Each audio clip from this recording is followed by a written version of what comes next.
মুসলিম বিন আকিলের ছোট ছোট দুইটা সন্তান, মা মরা সন্তান, মা মারা গেছেন। ছোট দুইটা ছেলে কয়, আব্বা কারবালায় যাবেন, আমারও নিয়ে যান, আমিও যাব। কারবালায় যায়া আপনার সঙ্গে নবীর বংশের জন্য আমার জানটাও দিব। মুসলিম বিন আকিল কারবালার দিকে রওনা করছে। একদিন, দুই দিন, তিন দিন রওনা করে যাইয়া কারবালায় যেয়ে পৌঁছে গেছেন। কারবালায় যেয়ে পৌঁছানোর পরে ইবনে জিয়াদের লোকেরা মুসলিম বিন আকিলরে সুন্দর করে মেহমানদারি কইরা একটা চিঠি লিখতে বললেন। একসাথে ৬,০০০ মানুষ বায়াত গ্রহণ করছে। মুসলিম বিন আকিল চিঠি লেখছে, ইমাম হুসাইন কুফাবাসী আগের মতো বেঈমান নাই, আপনি কারবালার কুফার ময়দানে আসতে পারেন। আপনি আসলে তারা লক্ষ লক্ষ মানুষ একসাথে আপনার কাছে বায়াত গ্রহণ করবে। এই চিঠিটা লেখা একটা চিঠি বাহকের কাছে দিয়া হযরতে মুসলিম বিন আকিল যখন ওনার জায়গার মধ্যে বসলেন, এমন টাইমে চিঠিটা যখন বাহক চলে গেছে, মুসলিম বিন আকিলের হাতের মধ্যে পুলিশ দলে যেমন হ্যান্ডকাপ লাগায়, ওনার একটা কারাগারের মধ্যে বন্দি করে ফালাইছে। মুসলিম বিন আকিল কয়, কিরে আপনারা না আমার কাছে বায়াত গ্রহণ করলেন, এখন দিয়ে আপনারা আমার এই এজিদের কারখানার মধ্যে বন্দি করে ফালাইলেন, কারণটা কি জানতে চাই? বলে, না রে না, আমরা তো ছলনা করে তোমারে আনছি, চিঠিটা লেখায়া হুসাইনের কাছে পাঠাইছি, আপনারা এই কুফা নগরীর মধ্যে ঢুকাইয়া আমরা আপনারও এই জায়গার মধ্যে কতল করে দিব। মুসলিম বিন আকিল কয়, আল্লাহর কসম, যখন আমারে ওই কুফা নগরীর মধ্যে এজিদের জেলখানার মধ্যে ঢুকাইছে, আমার এই জেলখানার একজন পাহারা দাঁড়াইছা চোখের পানি ডি ফালাইয়া কয়, আরে মুসলিম বিন আকিল, আপনি আহলে বায়াতের সদস্য, আপনার চেহারাটা দেখতে বড় সুন্দর লাগে, আমার মনে বড় চিন্তা, আপনি মুসলিম বিন আকিল আহলে বায়াতের প্রেমিক, আপনার চেহারা যদি এত সুন্দর হয়, নবীর নাতি ইমাম হুসাইনের চেহারা জানি কত সুন্দর। হাদিস শরীফ প্রমাণ করে নবীর দুইজন নাতি, ইমাম হাসান আর ইমাম হুসাইন। হযরত ইমাম হাসান রাদিয়াল্লাহু তাআলা আনহু নাভি থেকে মাথার তালু পর্যন্ত আমার নবীজির মতো, সুবহানাল্লাহ, আর নাভি থেকে পায়ের তালু পর্যন্ত দেখতে ঠিক আমার নবীর সাদৃশ্য। আমার নবীজির একবারে দেখতে আমার নবীর দিকে তাকাইলে যেমন মনে হয়, তারার দিকে তাকাইলে এমন মনে হয়। জোরে কোন সুবহানাল্লাহ। ওই পাহাড়ে ডাক দিয়া কয়, মুসলিম বিন আকিল চিন্তা করবেন না, রাত্র গভীর হয়ে গেছে, মুসলিম বিন আকিলের জেলখানার দরজাটা ওই প্রহরী খুলে দিছে, উনি ঘর থেকে বাইর হইয়া কুফানগরীর বিভিন্ন জায়গার মধ্যে চলে গেছে। এমন টাইমে কুফানগরীতে খবর হয়েছে নবীজির বংশের দলেরা ওই মুসলিম বিন আকিল জেলখানা থেকে পলায়ন করছে, জেলখানায় নাই। হে কুফাবাসী, তোমরা কেউ যদি এদেরকে জায়গা দাও, আল্লাহর কসম তোমাদের গর্দন থাকবে না, তোমাদের কল্লা আলাদা করে দেওয়া হবে। কিন্তু বন্ধু, মুসলিম বিন আকিল পানির পিপাসায় বড় কাতর হয়ে গেছে, কত দরজায় যায়, কেউ মুসলিম বিন আকিলের জন্য দরজাটা খোলে না। মুসলিম বিন আকিল যাইতে যাইতে যাইতে যাইতে হযরত হানি নামক একজন মহিলা তার দরজার মধ্যে গেছে। ওই হানি ছিল এজিদের দরবারের কর্মচারী। এজিদের দরবারের কর্মচারী হইলেও ওই হানির অন্তরে নবীর আহলে বায়াতের মোহাব্বত ছিল। হযরত হানির দরজায় যখন যায়া দাঁড়াইছে, মুসলিম বিন আকিলের সামনে যখন হযরত হানি পড়ে গেছে, মুসলিম বিন আকিল ডাক দিয়া কয়, হানি রে, একটু পানির ব্যবস্থা করে দাও, পানিটা নিয়া আমি একটু তোমার কাছে আশ্রয় গ্রহণ করতে চাই। হযরতে মুসলিম বিন আকিল ওই জায়গায় আশ্রয় গ্রহণ কইরা গোপনে গোপনে মানুষদেরকে বায়াত গ্রহণ করাইতে লাগছে। এজিদের কাছে এখনো পর্যন্ত খবর যায় না, কিন্তু এজিদ একটা গুপ্তচর লাগাইছে, কোন জায়গায় জানি হযরত মুসলিম বিন আকিল লুকিয়ে রইছে। মুসলিম বিন আকিলের খবর যেই ব্যক্তি আমার দিতে পারবো, আমি তারে 1,00,000 দিরহাম উপহার প্রদান করব। এবার একজন ব্যক্তি শুরুতে পাঞ্জাবি লাগাইয়া, মাথায় পাগড়ি লাগাইয়া, হাতে তসবিহ নিয়া মসজিদের মধ্যে যায়া আল্লাহ আল্লাহ আল্লাহ আল্লাহ জপে। একদিন, 2 দিন, 3 দিন, 7 দিন একটানা জপতেছে। হঠাৎ করে আহলে বায়াতের একজন প্রেমিকা এসে ওই গুপ্তচর ব্যক্তিরে যায় জিজ্ঞাসা করে, ভাই ও ভাই, আপনারা তো আজকে 7 দিন দেখি মসজিদের মধ্যে আপনি ইবাদত করতেছেন, আপনি এই জায়গায় কেন আসছেন? বলে, আমি এখান থেকে আসি নাই, আমি সুরিয়ানি নামক এলাকা থেকে এখানে আগমন করছি। আমি খবর পাইছি কুফাতে নাকি নবীর বংশ মুসলিম বিন আকিল আগমন করছে, আমি কিছু হাদিয়া নিয়ে আসছি, হাদিয়াগুলা মুসলিম বিন আকিলরে দিব আর তার কাছে বায়াত গ্রহণ করব। আসলে কি এটা হাদিয়া দিতে আইছে না সিটার? হযরতে মুসলিম বিন আকিলরে ধরার জন্য ওই ব্যক্তি গুপ্তচর সাইজা হাতে হাদিয়া নিয়ে আমার হাতের মধ্যে তসবিহ নিয়ে আসছে। এই জন্য বাবা তসবিহ দেখলো পাগল হওয়া যাবে না, দেখতে হবে তার ইমানটা কত শক্ত। কথা কোন ঠিক কিনা? বন্ধু আমারে দেখতেছেন পাঞ্জাবিওয়ালা, আমারে দেখতেছেন টুপিওয়ালা, পাগল হইয়েন না। আমার ইমানটা কতটুক শক্ত আপনার আল্লাহ বিবেক দিছে, এটা দিয়ে আপনি আমার ইমানটার যাচাই করবেন। আমার কথা শুনে আপনি পাগল হইয়েন না, আপনি একটু যাচাই করবেন আমার কথার মধ্যে কতটুক নবীর প্রেম আছে, কতটুক নবীর মোহাব্বত আছে, কতটুক আমল আখলাকের কথা আছে। যদি না থাকে আপনি পাগল হওয়ার দরকার নাই, কারণ আমার নবীজির কলিজার টুকটা নাতির গলা মুবারককে যে জুরি জ্বালাইছে, এরার শরীরেও পাঞ্জাবি ছিল, এরার মাথায়ও ফাগরিয়া ছিল, এরার মুখেও দাঁড়িয়ে ছিল, কিন্তু ইমান ছিল না। কথা কোন ঠিক না বেঠিক?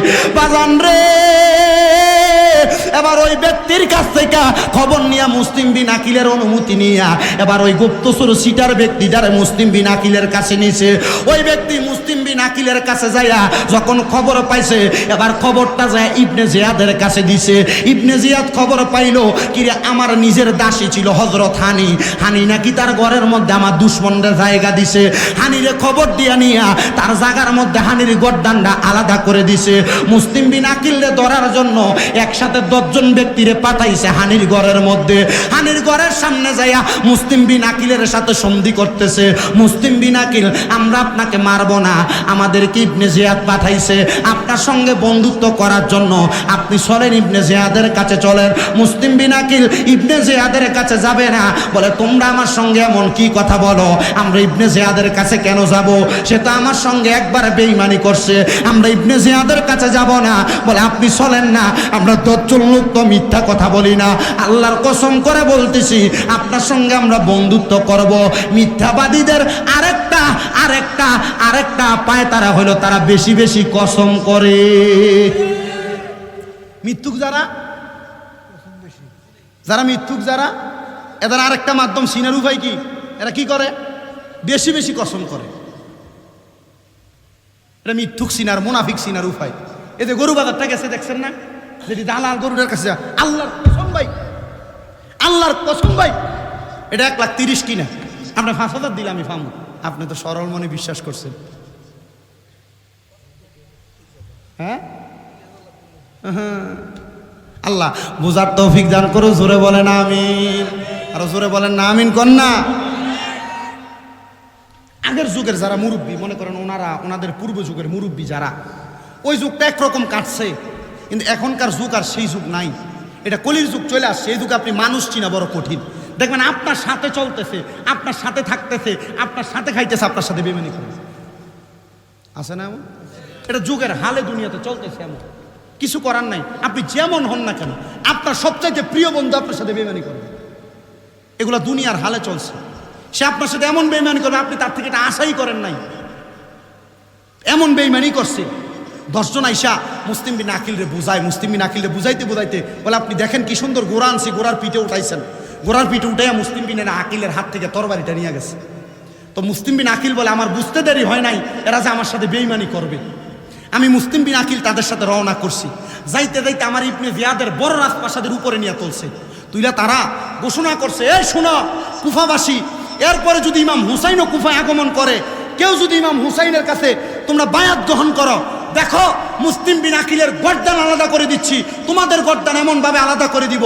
এই কথা বলে ইবনে জিয়াদের লোকেরা মুসলিম বিন আকিলরে ওই বড় রাজপ্রাসাদের উপর উঠাইয়া গর্দানটা আলাদা করে দিয়েছে। ছোট ছোট ছোট 2টা বাচ্চা কান্না করে, বাবা বাবা কইয়া কান্না। ছোট 2টা বাচ্চারা নিয়ে আবার জেলখানায় ঢুকাইছে। তো জেলখানার প্রহরী এই 2টা বাচ্চারা আবার রাত্রবেলা ছাইরা দিছে। ছাইরা দিয়ে হাতের মধ্যে একটা আংটি দিয়ে বলছে, এখান থেকে ঠিক যদি তুমি 16 কিলোমিটার হাঁটো, আমার এক ভাই আছে এই কুফার গভর্নর, ইনি এখান থেকে মক্কার উদ্দেশ্যে মদিনার উদ্দেশ্যে রওনা করবে। এই আংটিটা দেখাইলে তিনি চিনবে আমি আহলে বায়াতের প্রেমিক। এই আংটিটা দেখাইয়া তুমি কুফা থেকে মদিনার উদ্দেশ্যে যাইবা, হুসাইনরে কইবা যেন কারবালায় না আসে। কারবালায় আসলে জিদের দলেরা ওনারে মারবে, আঘাত করবে। তো ছোট 2টা বাচ্চা 7-8 বছরের বয়স, এরা তো বুঝে না। ছোট 2টা বাচ্চা জেলখানা থেকে বাইর হইয়া সামনে যায়, সারা রাত্র হাঁটছে। সকালবেলা যেখান থেকে রওনা করছে ঠিক এখানেই রইয়া গেছে। যেখানে যায় ঘুরা ঘুরা একই জায়গায় আসে। ছোট 2টা ভাই চিন্তা করলো আর সামনে যাওয়া যাবে না, যদি ইবনে জিয়াদের দলের আমরারে দেইখা ফেলে আটকাইয়া ফালাইব।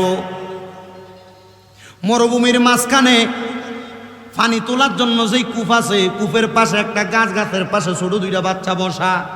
এমন টাইমে আকলিমা নামক একজন দাসী, আহলে বায়াতের প্রেমিকের দাসী, উনি পানি নিতে আইসা ছোট দুইটা বাচ্চারে দেখতেছে। চাঁদের আলো যেমন ভাবে ঝলমল করে, ছোট দুইটা বাচ্চার চেহারা তেমন ঝলমল করে। উনি বুঝতে পারলেন এগুলা আহলে বায়াতের সদস্য মুহাম্মদ এবং ইব্রাহিম।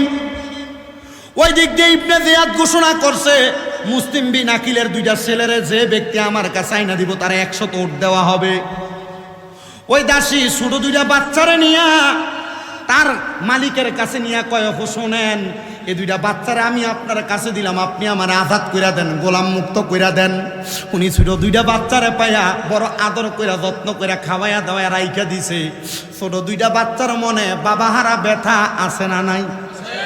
আব্বা হারাইয়া ছোট দুইটা বাচ্চা কান্না করতে করতে ওই মহিলার ঘরের মধ্যে নীরলে নীরলে ঘুমায়া গেছে।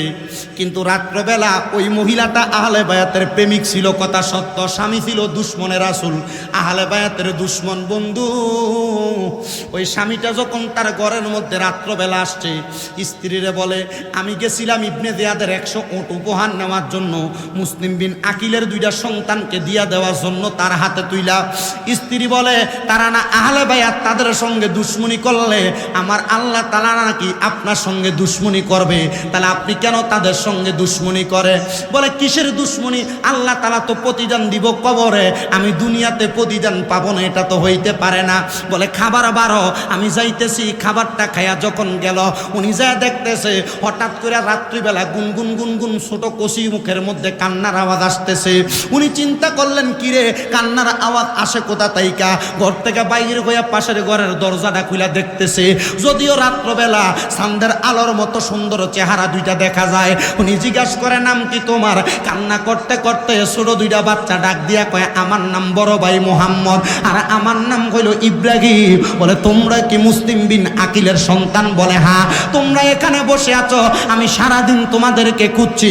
এই দুইটা বাচ্চারে হযরতে মুসলিম বিন আকিলের বাচ্চাগুলারে নিয়া ওই ব্যক্তি রওনা করছে সামনের দিকে।